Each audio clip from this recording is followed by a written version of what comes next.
Governor Holcomb's briefing will begin in 2 minutes. For the journalists joining us in the digital press room, if you'd like to ask a question, you can click the Raise Your Hand button.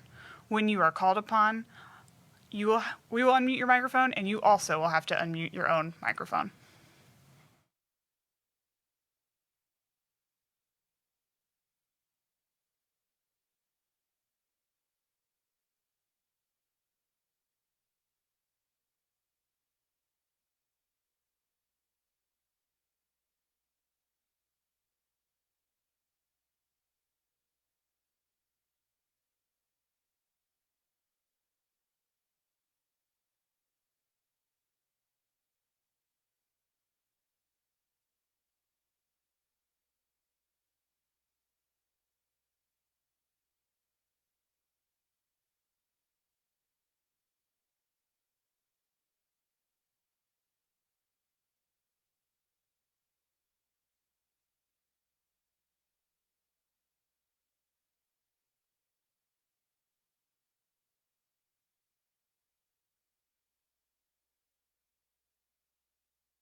Good afternoon. Thank you for joining us yet again for a weekly update.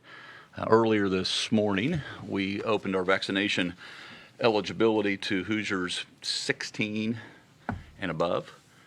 I'm just so thrilled that we're at this point on the eve of April. A lot of progress has been made in recent weeks, so now that everyone who is eligible and wants to be vaccinated 16 and above can schedule that appointment. We still have some appointments, obviously, to fill, so they're out there, and we'll be adding to that. Dr. Box and Dr. Weaver will update this in just a few moments. We'll be as vaccination, our supply increases, so will your ability to schedule an appointment. And we've, our estimates earlier this morning, we looked at this, and about 39% of eligible Hoosiers have been vaccinated or made an appointment, I guess I should say, to be vaccinated. So first dose, full dose, or made an appointment to be vaccinated, 39%. So we're about at 40%, got a long way to go. Fortunately, the supply is there. And more good news is, along with and only because of our federal partners, we've announced that we're going to have an 8-week mass vaccination site in Gary, Indiana, which not only enables us to get out, 2,000 doses per day for an 8-week, 7 days a week period, real sustained effort. But that's also going to, as you described, alleviate and we will be able to send mobile units out throughout northern Indiana. With another 1,000 doses. With another 1,000. So with the 500 sites that we already have, around the state of Indiana. So it's a big deal to have that mass vaccination site in Lake County and Gary, Indiana, like we've had in Marion County as well, and others. But to have that for that 8-week period, it's a big deal. And then to be able to send the mobile units out. But again, the docs will have more on that. We also have, I'll be quick about this, we also have Fred Payne with us. I mentioned last week we'd get an update on our unemployment claims and all he's doing to prevent cyber attacks and fraud and how all these things work together. So with that, I'll turn it over to Dr. Box for our weekly update. Thank you, Governor. Good afternoon, Hoosiers. Today is the day we've all been waiting for, the day that any Hoosier age 16 and older can schedule a COVID-19 vaccination appointment. This means that any Hoosier who falls within the age groups for which the vaccine has been authorized now has the opportunity to be vaccinated against this disease. As of this morning, approximately 5.4 million Hoosiers can now sign up for a vaccine. Millions of Hoosiers have already done so.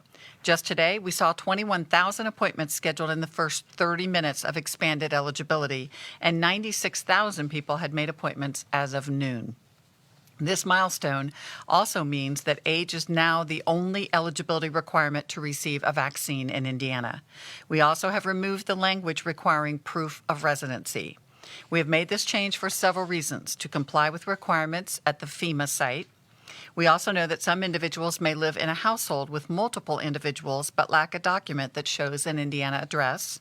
And students at colleges and universities, or even some people in Indiana workplaces, may live out of state but spend a significant amount of time in Indiana. We want to remove any barrier. If you are age 16 or 17, you can only receive the Pfizer vaccine, and we ask that you bring a parent or guardian to your appointment if at all possible. If you cannot, most locations will accept a written consent or a verbal consent by phone. Individuals age 18 and older can sign up at any site by visiting rshot.in.gov, by calling 211, or by going to one of the federal pharmacy partner sites like Kroger and Meijer. Individuals signing up through rshot.in.gov will find more than 530 locations that are offering vaccine. Those appointments are spread out over many weeks to ensure that enough vaccine is available to accommodate the appointments. You will find special sites like the mass vaccination clinics at the Indianapolis Motor Speedway, which opens tomorrow, and the 8-week clinic that will be held in partnership with FEMA at Gary Roosevelt's Park beginning next Wednesday. You will also find appointments or extra clinics being added at existing vaccination sites, such as our local health departments, community clinics, and hospitals. Partnerships have been a hallmark of the pandemic response, and the vaccine rollout is no exception. An incredible amount of work has been done by partners at the local, state, and federal levels to get to this point, and it doesn't come a day too soon. We have said before that we are in a race between the vaccine and the variants. Unfortunately, right now, the variants are picking up steam. Indiana has now reported 137 cases of the UK B.1.1.7 variant, 2 cases of the B.1351 variant out of South Africa, 1 case of the P1 variant out of Brazil, and 27 cases of the California variant. Our proximity to Michigan, which is one of the top states for B.1.1.7 variants, is also a concern. I say this to remind Hoosiers that COVID is still very much present in our state, and encourage everyone who is eligible to sign up for a vaccine as soon as possible and to continue to wear a mask and take precautions. If you're looking to visit the iconic Indianapolis Motor Speedway for your vaccination, know that the clinic is filling quickly, but that appointments remain for the week of April 18th and the final week of April 24th through the 30th. And I think actually only the 24th through the 30th is open at this point. If you live in northwestern Indiana and want to come to the mass vaccination clinic, that will be open next Wednesday in Gary, and we'll be opening those appointments by the end of the week. You will be able to sign up at rshot.in.gov at that time. The Gary Clinic can provide 2,000 vaccinations a day. It will offer the first dose of Pfizer for the first 3 weeks and the second dose of Pfizer for the second 3 weeks, and then Johnson & Johnson for the final 2 weeks. It will be held in a drive-through format, but will also have opportunities for individuals who travel by bus or other modes of transportation so that there is a walk-up option.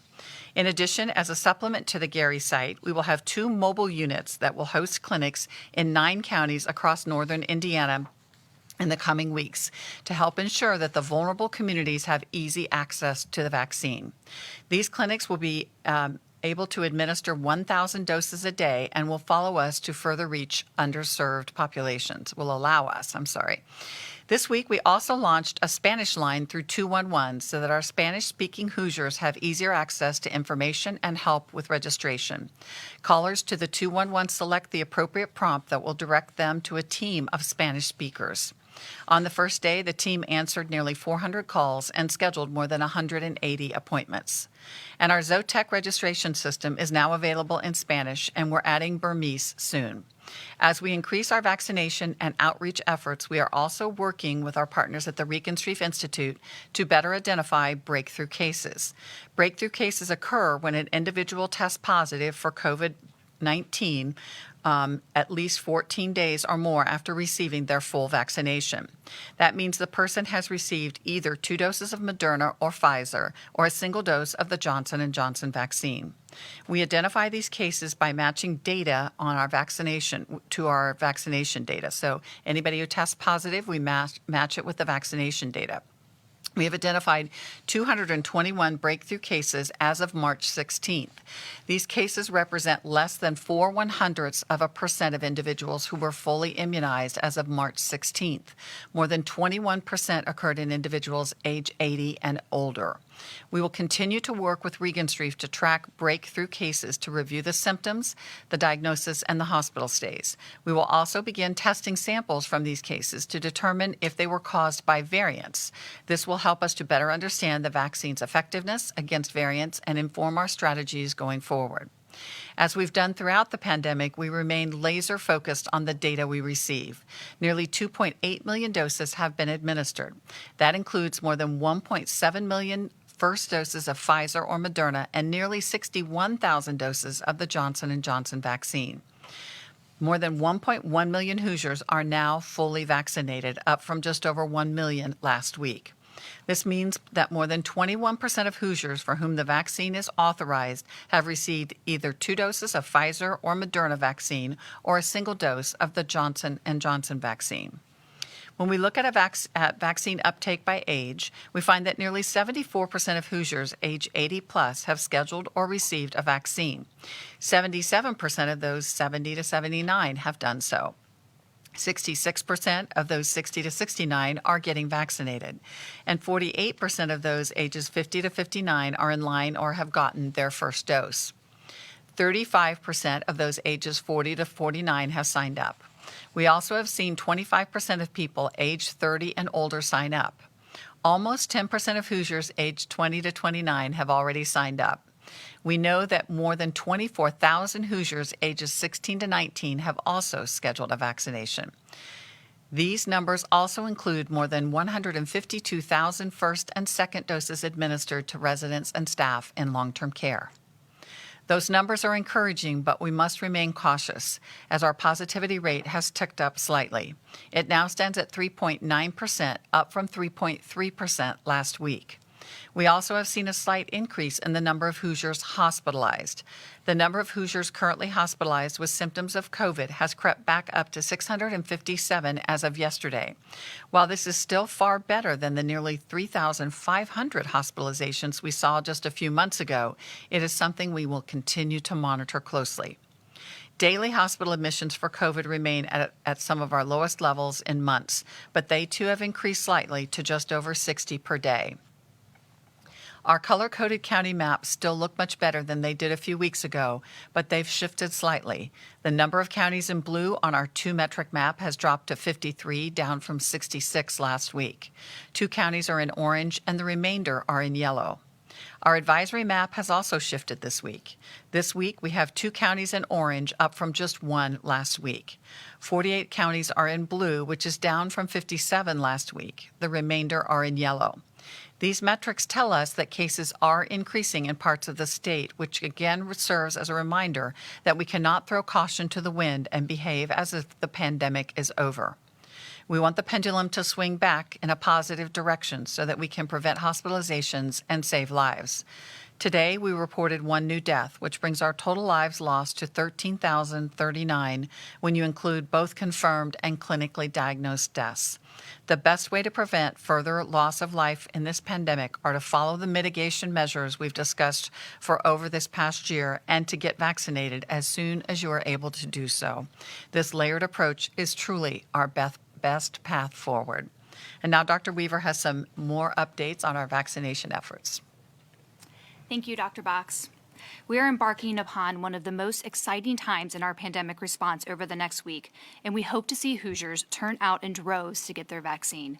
We were notified yesterday that we can expect more than 405,000 first and second doses of vaccine this week. That includes 88,920 first doses of Pfizer, 66,900 first doses of Moderna, which is an increase of about 2,000 from last week, and 96,500 doses of Johnson & Johnson. These supplies are critical to our efforts to get shots in the arms of every Hoosier who wants a vaccination as quickly as possible. In addition to the mass vaccination clinic starting tomorrow at IMS and next Wednesday in Gary, we are working to get vaccine to large businesses and institutes of higher education in very short order. Our business and industry efforts are focused initially on those businesses that have 1,000 employees or more. Approximately a dozen businesses are in the process of launching vaccine clinics at this time. The majority of these companies have in-house or third-party health partners who administer the vaccinations to their employees, and the sites will receive primarily Pfizer vaccine. This week, we were able to allocate 24,000 doses to distribute to those businesses. Multiple other organizations are in the process of finalizing their plans, and we expect to allocate another 6,000 doses for those entities this week. Last week, we also sent a survey to colleges and universities to gauge their willingness to receive vaccine to administer to their students and staff. Our goal is to provide at least the first dose of vaccine to the students before they leave campuses for the semester. We will be allocating 60,000 doses of Pfizer for this purpose. 6 campuses are planning to begin vaccinations next week, and those are IU Bloomington, Purdue, IUPUI, Notre Dame, Butler, and Goshen College. 3 other campuses are in the process of finalizing their plans, and we have heard from at least 6 others that are partnering with their local health systems in order to vaccinate their students and staff. While we might not be able to provide both doses to students before they leave campus, every student who receives a vaccination will get their card so that they can then use it to schedule the vaccine in their home community or state. This will help protect not just Hoosiers, but individuals in other states from COVID-19. Pharmacies participating in the federal program are receiving more doses of vaccine. Currently, 125 Walmart locations are participating in the program. You can register for appointments at those sites through ourshot.in.gov. In addition, 113 Kroger locations, 39 Myers, and 23 independent pharmacies are participating in the federal program. This brings the total to 326 number of pharmacies providing COVID-19 vaccinations to Hoosiers around the state. As more vaccine arrives, our team will be working on plans to get it to more locations so that it can be conveniently located to Hoosiers in all corners of the state. Currently, 88% of the population is within 5-mile radius of a vaccine clinic. Additionally, the Homebound Hoosier program has vaccinated 754 individuals, and we are getting vaccines to more every day. Finally, I wanted to reiterate what Dr. Bach said. We are very excited to extend eligibility to young Hoosiers today whose lives have been upended, just as ours have.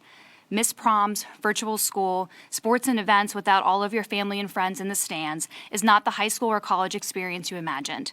Well, now, 16 and up, it is your shot. Because 16 and 17-year-olds can only receive the Pfizer vaccine, we have updated our map at ourshot.in.gov to provide color coding that shows which type of vaccine is available.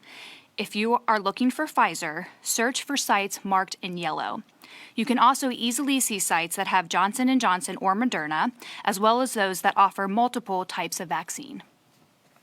We have also heard great news coming from Pfizer that their clinical trials of 12 to 15-year-olds have found the vaccine to be 100% effective in preventing COVID-19 and was very well tolerated in those populations. Pfizer reported that it expects to seek emergency use authorization from the FDA for these populations soon. So our hope is that we will have yet another age group that will be eligible to be vaccinated by this summer. In the meantime, the most important thing that we can all do to protect our children who cannot yet get vaccinated is to get vaccinated ourselves. We are extremely appreciative of those partners who have been working all hours for the past 3 months to get vaccines in arms as quickly, efficiently, and safely. There are a lot of amazing things that these partners are doing across the state to get the vaccines in arms. Hospitals, local health departments, and FQHCs, in addition to the normal vaccine clinics, are doing specific outreach and dedicated clinics for at-risk, vulnerable, and vaccine-hesitant communities. And to all of our other partners, community leaders, Zotec, Lilly, local health officers and their teams, those working at all the vaccine sites, all of the volunteers, the hospitals, and the Vaccine Advisory Committee. The list is too long to name you all, but thank you. And to all of you for everything that you've done, reaching out with words of encouragement, and for all of you who are doing things that you can to protect yourself and others. Thank you. Thank you, Lindsay. And Fred, you want to give us an update on all the progress you've made to date It's been a long haul, but to date, in terms of claims and fraud prevention and those cyber attacks that I alluded to earlier. Yes, Governor. So it was about this time last year that we saw the highest number of initial unemployment claims filed in recent Indiana history, at 139,000 in 1 week. At the beginning of this month, for the week ending March 6th, we saw about 9,200 initial claims filed, which marks the lowest since the pandemic started.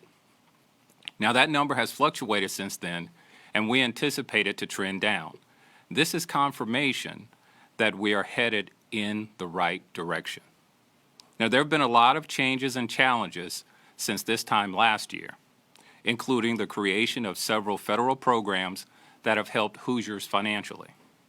Now, while we've ensured that the vast majority, 85% of claims, are processed within and paid within 21 days, nuances and significant reasons for the remaining 15% to have continued investigations exist. Now, before I go any further, I want to correct something that I hear often. Claims are not people. Claims are what people file each week to request unemployment insurance benefits. People are claimants in this system. I've often heard people use claims interchangeably with people. This can be confusing, especially when referring to the numbers of claims processed. For example, a person, a claimant, could have filed more than 25 claims to cover 25 weeks of unemployment benefits. Now, to put this in context, we received approximately 18.4 million weekly claims filed by claimants between March 2020 through February 2021. Of those claims, 86% have been processed as paid or denied. Now, through the middle part of last month, 15.8 million weekly vouchers claims have been resolved since March 2020.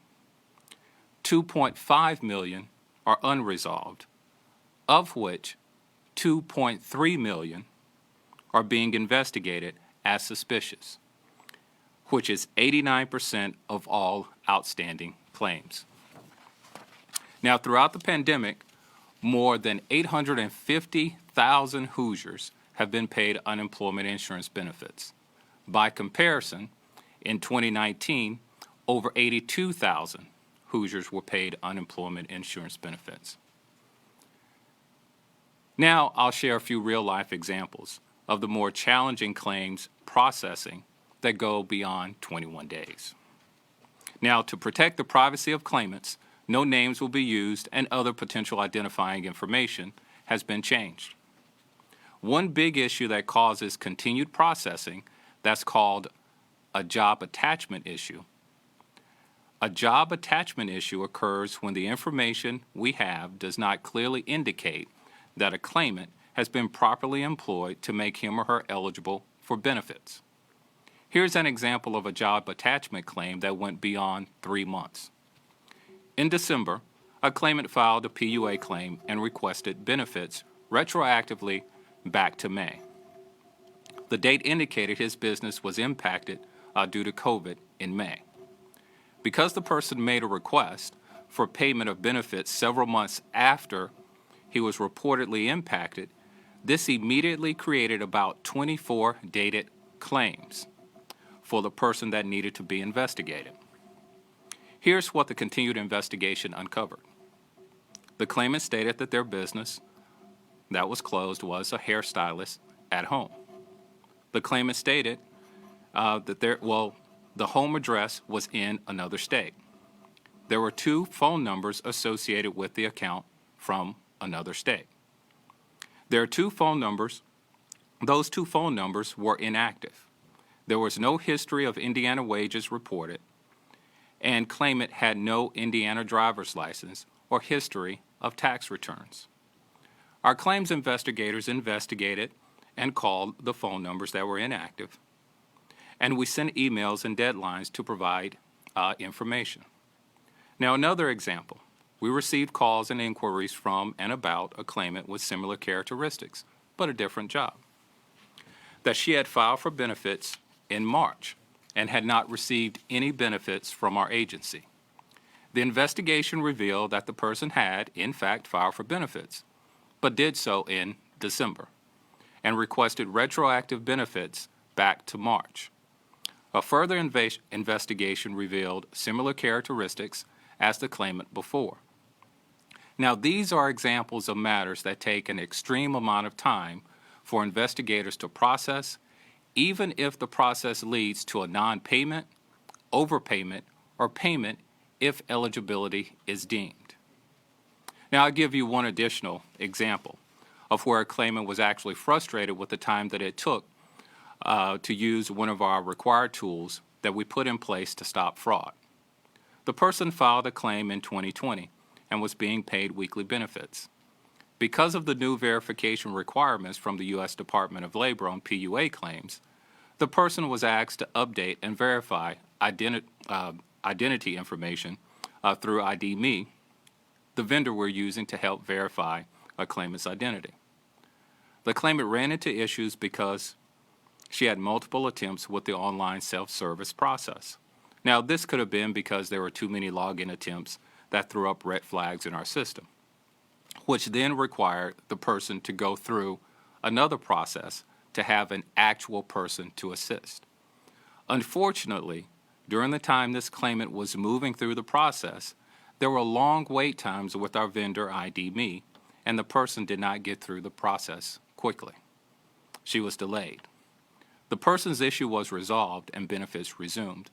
However, this is an example of our system not working as we desire it to work or working as quickly as we want it to in certain situations. Now, we continue to work with our vendor on this issue. Now, these are just small examples of claims working their way through processing that may take longer than 21 days. These are also examples of how resources may be tied up on chasing claims that may be fraudulent, which impacts the processing time for legitimate claimants filing for benefits they are truly owed. Now, I want to take a few moments to talk a little bit about fraud.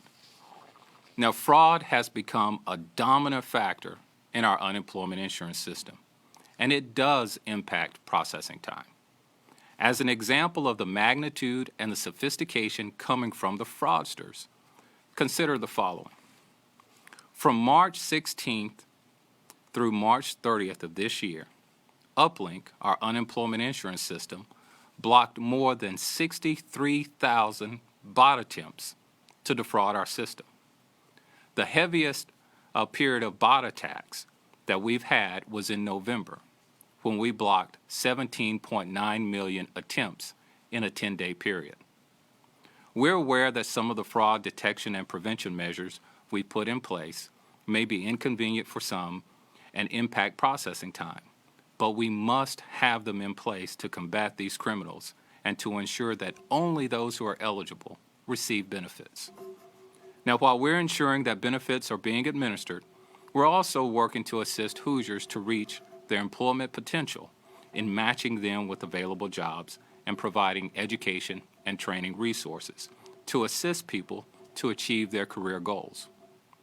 Recently, we launched the Hoosier Talent Network, which uses artificial intelligence to help match people to jobs and to match them with potential training they could receive to boost their employment opportunities. Now, while a lot of work remains, there are many positive indicators that show that we're closer to economic and employment recovery. This includes Indiana's current 4% unemployment rate, which is down significantly from the record high of 16.9% back in April of 2020. We've come a long way over the past 12 months, and we have a long way to go. But with consistent and measured strategies, we'll continue to move forward.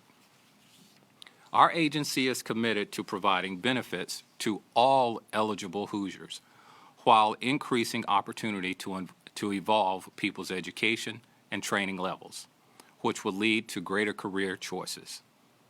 Finally, for those who are interested in unemployment data, we've added a new public-facing benefits dashboard to our agency homepage. You can visit it at dwd.in.gov. Thank you. Thank you, Commissioner Payne.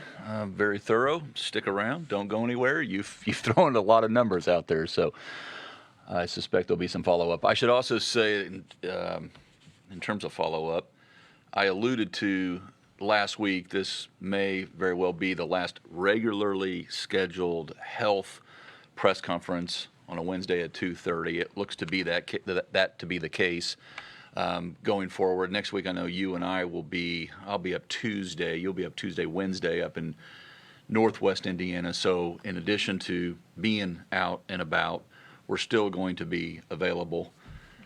We'll still be putting out from the Department of Health and keeping our not just records updated, but any decisions on a daily basis. They're going to be updated, and we'll reserve the right to call a press conference if time doesn't dictate. If the sensitivity of the decision to call a 2:30 Wednesday press conference, I'll look to that to be the case. But we'll plan on, not just because of the next 3 to 4 weeks of the legislative session when things are starting to really pick up steam and things are moving very quickly upstairs, thankfully. But we'll be available to answer any question every single day. I tell Rachel, get some sleep, but I think she's available 24/7. With that, Rachel, sorry to put you on the spot, but let's open it up. Lindsay Rodoti, the Indianapolis Business Journal. Good afternoon, Lindsay.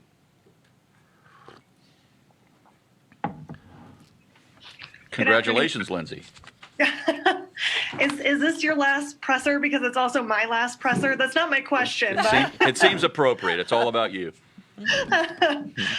Was curious if you or Dr. Weaver could share any more information about the businesses that are having their own vaccination clinics. I know you said you think there's about a dozen now. Could you name any of the businesses, and how many do you expect that to increase to? How quickly will it increase? Any other information you could share would be great. And Lindsay, no dropping the mic after you answer this question. I know you. You want to talk about the program that we've all worked so hard on? Yeah, so we've actually been working on a plan for this for several months now and have engaged businesses, first a small group of 10 businesses just to get their feedback on what this would look like, and then provided a playbook of sorts for businesses and industries. And we sent that out to, I think it's almost 300 industries in Indiana that have 1,000 or more employees to allow them to start the process of figuring out what would this look like to them. We believe, and talking to the businesses, they believe too, based on their prior experience with flu clinics, et cetera, that bringing the vaccine to the employees so that they can get it there, make it really convenient, will increase our vaccine uptake. So a lot of them have been engaged for some time and are ready to go, and we expect more to come on as they, finish the process and the steps that they need to be sure that they can receive the vaccine. Steve with KPC Media. Good afternoon, Steve. Good afternoon. How are you doing today? Very good, thank you. Beautiful day. Here, especially for the doctors, you may chime in here as well. One of the questions I start to see more and more often from our readers is why should younger people who are at relatively low risk from COVID-19 get vaccinated? So I was hoping that you guys could restate the case for why that's necessary and encouraged. And then the other question for Governor Holcomb. Yep.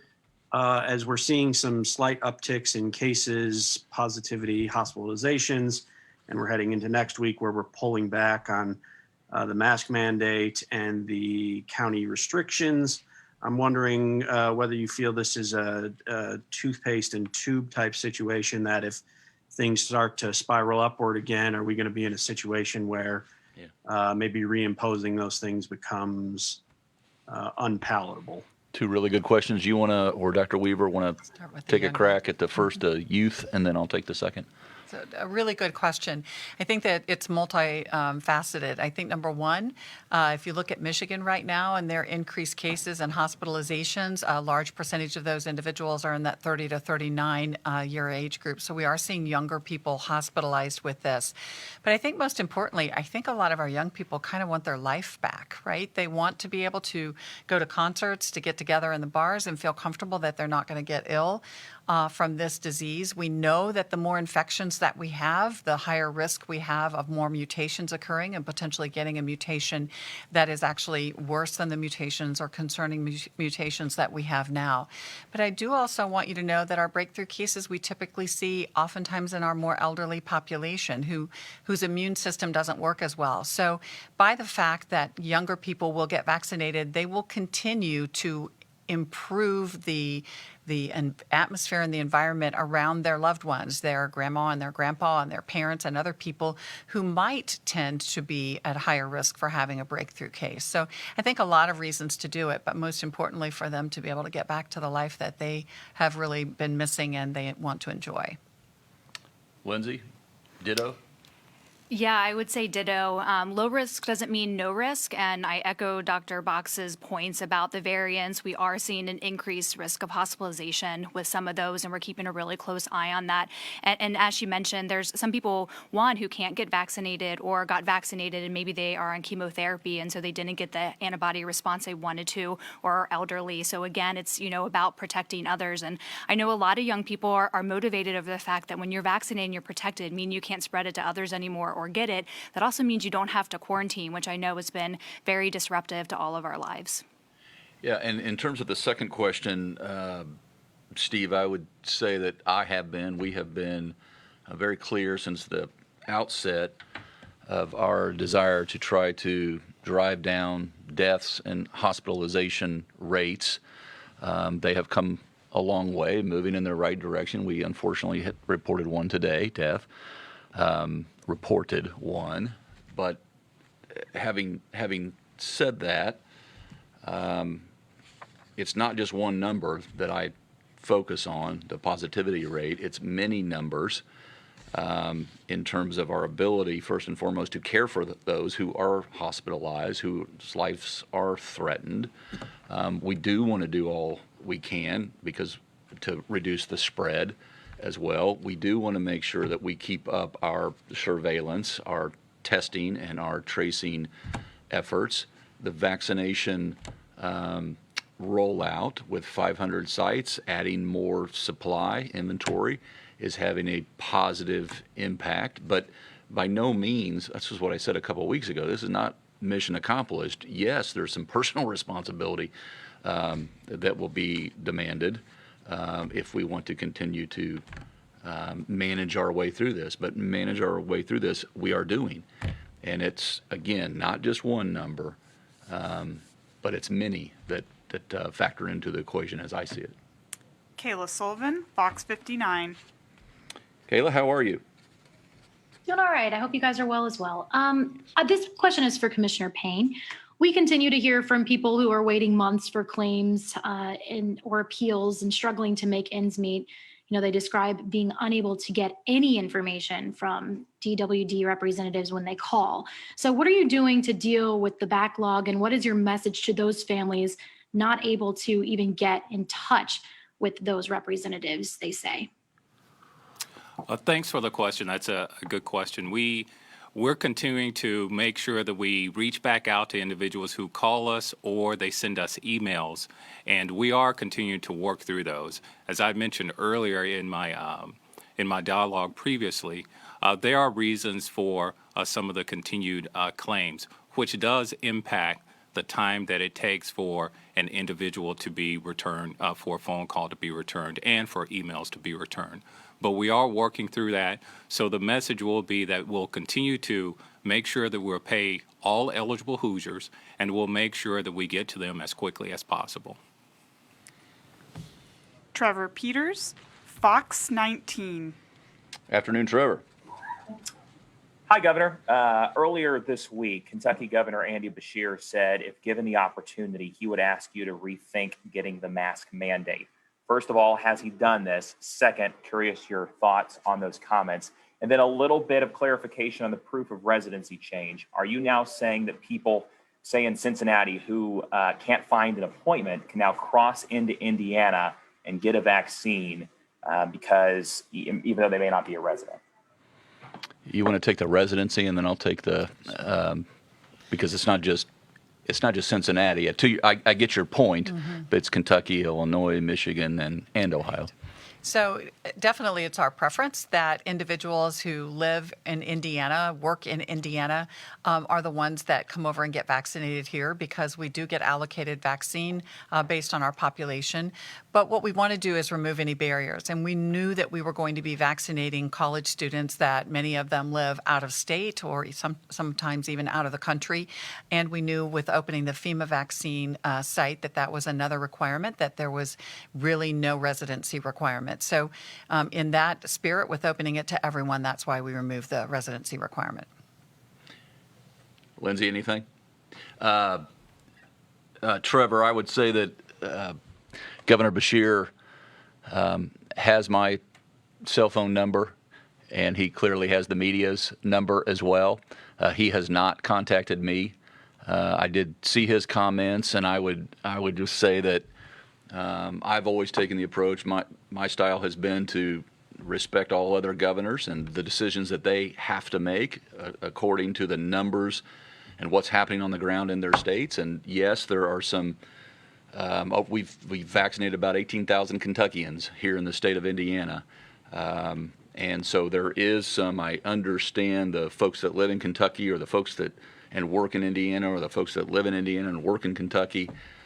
Completely respect that, but I'm paying attention to the numbers in Indiana and what's in the best interest for Hoosiers.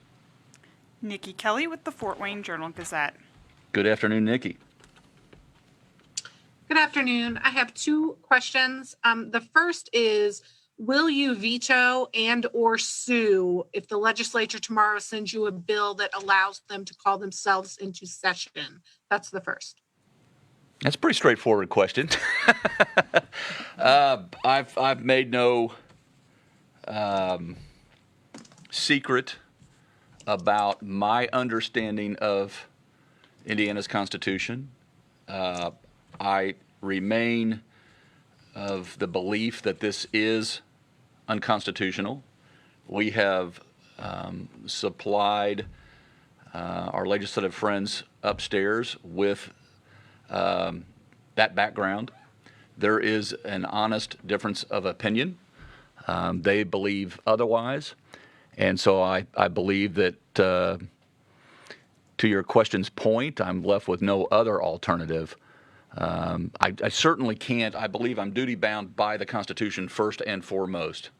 And so I can't do an end run around the people. Make no mistake, I have not said that I'm in complete disagreement with some of their motives, and I believe they're honorable motives. And I believe that with for example, the funding that's coming into the state of Indiana, it is beyond understandable. Should be expected that we work together and they be updated. Now, we've been doing that over the last year. Hundreds of letters and phone calls from legislators included, sitting down at a table, going over, as you recall, Nikki, I think, I've, on more than one occasion when we weren't in session, asked leadership if they wanted to be in a special session, and the answer back to me was no. And so I think it's almost a moot question, because we probably could have addressed some of this, but you see it's taken months to arrive at where we are right now. And we didn't have months to make decisions. And so, of course, I want to work with them, but I cannot skirt my duty and do something that I believe is unconstitutional. So to be as clear as your question is with my answer, yes, I could answer that in 4 letters, and it's VETO. Did you have a second part to that question? I had one follow-up. Okay.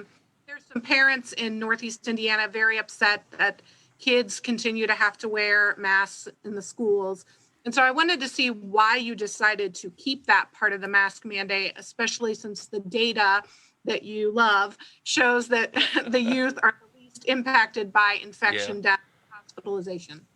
Yeah, fair, understandable question as well. I did read a clip, it might have been yours, on this case. One parent said, and I'll quote or paraphrase, "This is not a killer virus." I could not disagree more.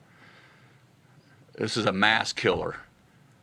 There are over 6,000 folks that have lost their life to this virus just in our long-term care centers, and twice that when you total them up.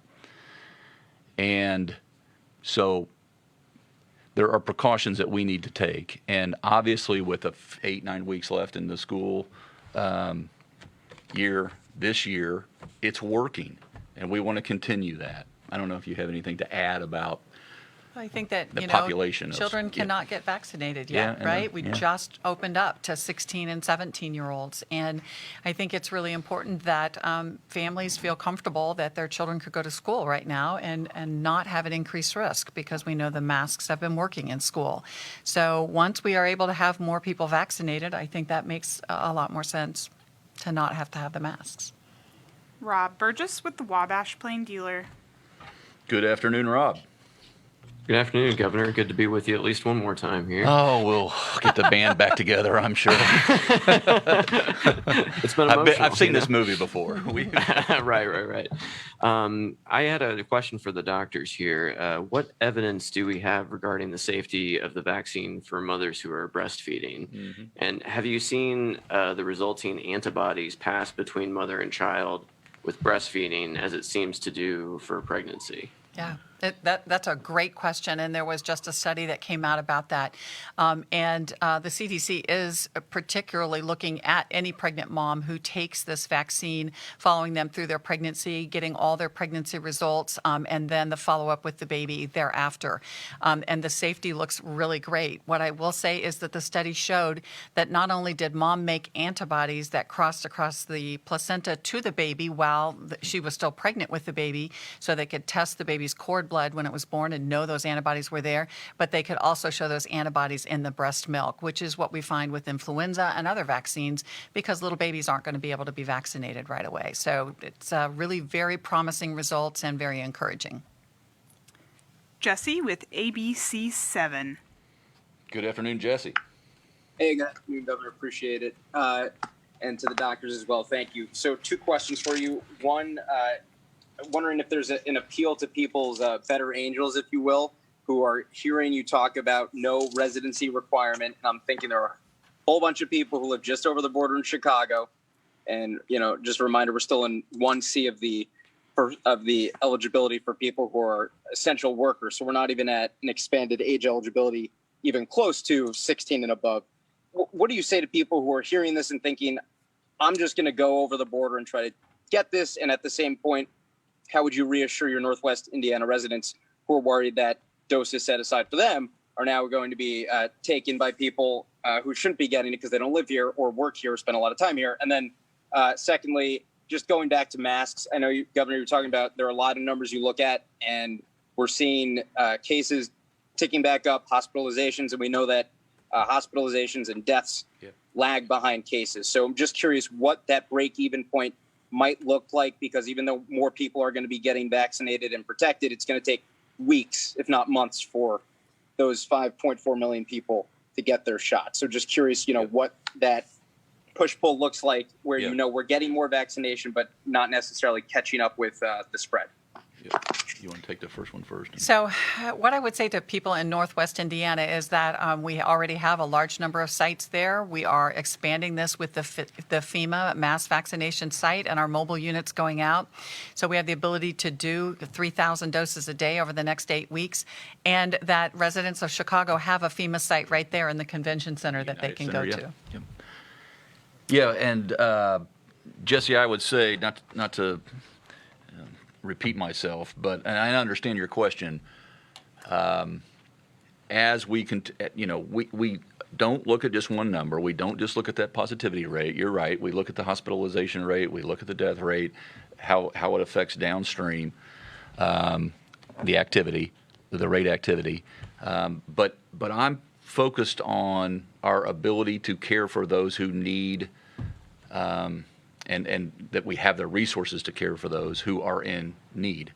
And in terms of our PPE, in terms of our therapeutics, in terms of our ICU bed availability, in terms of doc availability, assistant availability, all the stressors on the system, understanding also, as you point out, that there will be, as more people get vaccinated, what I'm pleased about, we got a long way to go, but when you look at this chart, I mean, there's some good news in this chart, but we have a long way to go. But also what we're starting to see is that hesitancy also start to tick down in certain groups. When we were at the very outset of the vaccination process, we were talking about a much different percentage than what we're looking at here today. And so I do believe that the more people that get vaccinated, it will have a positive impact on our, as it is, our death rate. But also the number of people that have had COVID as well factors into that equation. So when we start to, and I do look at the slope, whether it's inclining or declining, and I look at the plateau where we've plateaued at. But I want to make sure that we have the ability to continue county by county, region by region, care for those who are in need. And we know it is the vaccine has a positive impact on that, and our personal vigilance, each and every one of us. Caitlin with the Indianapolis Star. Good afternoon, Caitlin. Good afternoon. You had made it clear in your speech last week that local units could still implement their own COVID restrictions. Lawmakers had amended a bill today, making it more challenging for local communities to implement more stringent COVID-19 restrictions than the state. Does this legislation concern you, granted that it seems to make it more challenging for local communities to do that? Yes, it concerns me. A lot of things concern me, and I haven't had, Caitlin, to be fair, I think this happened today. I haven't had an opportunity to look at the exact language of the amendment. Didn't see it before the hearing, so we'll take a hard look at this. As Nikki earlier asked about one bill, fairly obvious on where I am on that. Can't spell it out any clearer. But on this, I'm going to have to, Caitlin, I'm going to have to look at each and every word and how it's changed over the past 3 months to where we are today. So to be determined. But yes, it does concern me. And all these bills and there's multiple, that have anything to do with how we manage our way through this thorny period in our state's history, concerns me. It better concern me. Justin with the Westville Indicator. Justin, afternoon. Good afternoon, Governor. Since this is the last regular briefing, I and I'm sure many other journalists would like to thank you for holding these press briefings every week for the past year. For smaller papers like the one I run in northwestern Indiana, it's been great to be able to ask state officials questions directly. So I'm wondering if you would give us some insight into what it's been like to be the state's chief executive during one of probably the most challenging times in state history. How has it weighed on you and Dr. Box, for that matter, over the past year? Would you pull back the curtain and tell us what it's been like? Well, I hope that that's true. I'll buy you some time here to think about it.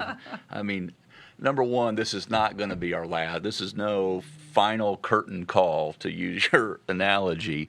It does feel a little bit like going to Oz and you pull the curtain back and you see how decisions are made or how we arrive at them. But I hope, if anything, I always look for the good that comes out of the challenge and the opportunity that's presented itself. And so we'll be looking at, Rachel and I have talked about this, we'll be looking at ways to still be connected with, as you say, all those small schools out there that didn't have a chance to make it to the big game, but all those small publications, news outlets that have invested a lot in making those connections as well. It's not just us. It takes two to tango. So we've appreciated, in a public health crisis as it's been, to be able to get the word out across the state. And it wasn't just us, it was you too. So thank you.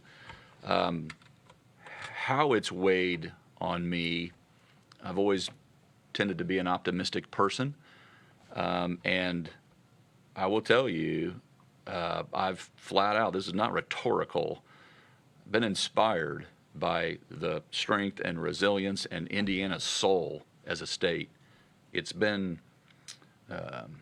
phenomenal to watch so many people come to so many others' aid. And I don't let the folks who try to tear that down or remain in denial get in the way of all the good and all that we've endured, and what we should remember, both in terms of loss and gain throughout this past year. I said maybe at the first or second of these, Rachel and I disagree about how many of these we've had. Rachel says 97, I say 93, only because she says, well, I say there has to be an opportunity for questions, that we have to be available to do just this. But I said that our goal would be understanding what a challenge, not fully, but understanding what a challenge laid ahead, that we would seek to become ultimately stronger after than before, even considering all the loss. And in many respects, and I'll take an opportunity to say this, in many respects about all the good work that's occurring upstairs right now in this final 3 or 4 weeks. So I don't let the challenge anchor me into a place of despair. We have way too many good Hoosiers around the state of Indiana with their expertise that they're bringing to bear that are helping us weather this storm. And with that, I'll pitch it to you. It's hard to really put into words what the past year has been about. I will say that it has been, for me, the most challenging time of my life in my professional career. Certainly not something that I expected when I took this job, but not something that the state of Indiana expected. The personal toll and the stories that Dr. Weaver and myself and Dr. Sullivan and the governor have heard have been at once heartbreaking in some situations, uplifting in other situations, incredibly affirming of the Hoosier spirit. And a lot of people feel that the burden might have been tremendously just on me. But what I will say is that this has been an incredible team effort. This has been many physicians from the state of Indiana gathering together, many physicians from our hospital systems and from our local health departments gathering with us. The partnerships and the collaboration has been absolutely incredible. And so when I look at it, it has been two of the hardest things for me have been the incredible loss of life and the toll that we saw on our long-term care facilities. And then in the last 8 to 10 weeks, not having enough vaccine to give everybody when they want to get vaccinated.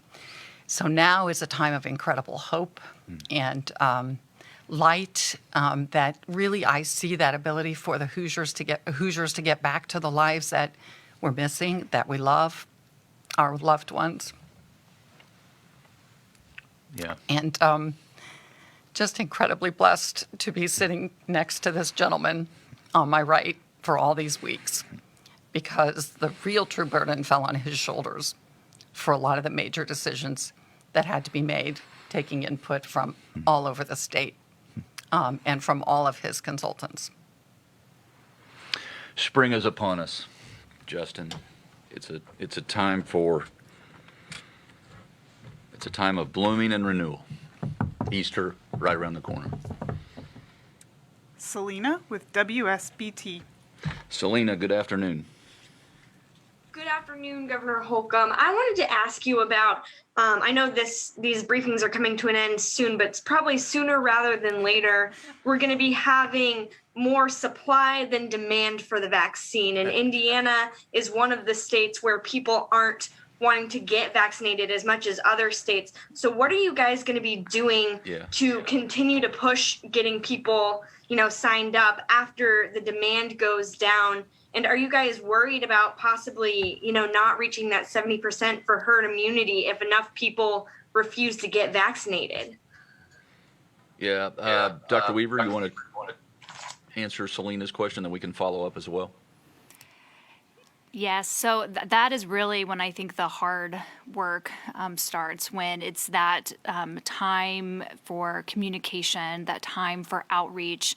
And that is partly why we have started with, several months ago thinking about this and talking to the businesses and industries. How can we get vaccine to people, especially in groups of people that they feel comfortable with. So working with our community partners, our mobile clinics to bring it to churches, to community centers, to high schools, maybe even to younger age groups if we can get that Pfizer approved for the 12 to 15-year-olds. And we need everybody to help pitch in and talk about their experience and the symptoms they did or did not have and what it was like to get the vaccine, and the incredible relief that you feel after you've been vaccinated, that you're protecting yourself and protecting others. Darby from WDRB. Afternoon, Darby. Hello, can you hear me? Crystal clear. Okay, perfect. Well, good afternoon. Governor Holcomb, this question you have touched on some, but I just wanted to see if there's anything else you could add. We did watch that press conference from Governor Beshear the other day, saying that he would like to see you reconsider that mask mandate becoming an advisory. And I wondered if there would be anything that would make you want to reconsider that if cases, unfortunately, hopefully they don't, but spike after spring break or something like that. And then also, Dr. Box, how concerned are you about these variants that are coming into the state? And are you thinking that that is a reason why cases have spiked back up a little bit? I'll take that first and then I'll answer. So I would say, yes, I'm concerned about the variants. I mean, you can look at other states, you can look at other countries, and you can see when this B117 variant became a predominant virus that was infecting, or the dominant strain that was infecting individuals, that it is much, much more transmissible, and appears to actually put more individuals in the hospital. So absolutely, I'm concerned about it, and keeping our number of infections down is the most important thing we can do to prevent the spread of those variants.